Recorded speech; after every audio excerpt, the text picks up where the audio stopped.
Salam jumpa Bapak Ibu dalam sapaan firman Tuhan GKI Ngupasan.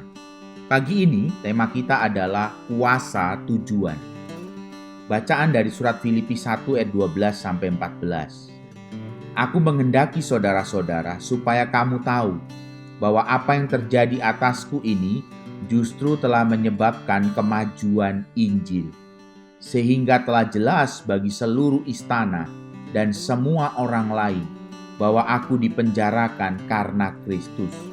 Dan kebanyakan saudara dalam Tuhan telah beroleh kepercayaan karena pemenjaraanku, untuk bertambah berani berkata-kata tentang firman Allah dengan tidak takut.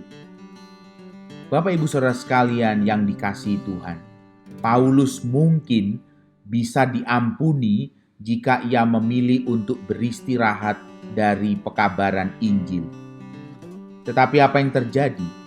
Justru Rasul Paulus sambil menanti pengadilannya, ia bahkan menggunakan kesempatan itu untuk memajukan Injil.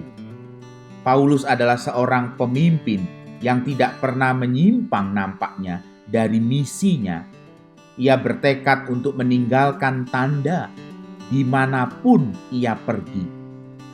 Bagaimana Paulus menjaga tujuannya untuk tetap berperang menghadapi tantangan saat ia duduk di dalam penjara. Apa yang dipelajarinya di balik jeruji besi untuk kita renungkan.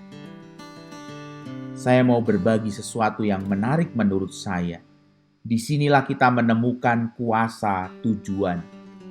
Rasul Paulus punya tujuan, dan suatu tujuan akan memotivasi kita. Suatu tujuan akan menjaga prioritas kita untuk tetap lurus. Suatu tujuan akan mengembangkan potensi kita. Suatu tujuan akan memberikan kepada kita kuasa untuk hidup pada masa kini dan masa depan. Suatu tujuan akan menolong menilai kemajuan diri kita. Bapak Ibu Saudara sekalian dikasihi Tuhan, sebuah tujuan itu sangatlah penting. Ketika tujuan kita adalah bermain selancar, maka kita akan mencari ombak yang besar. Untuk bermain selancar, ketika itu menjadi tujuan kita, maka kita tidak akan mencari ombak laut yang kecil, tetapi justru mencari ombak yang besar. Semuanya tergantung kepada tujuan kita, karena tujuan punya kuasa. Tuhan memberkati, teruslah menjadi pejuang di dalam Tuhan, di dalam situasi pandemi sampai saat ini. Tuhan memberkati. Amin.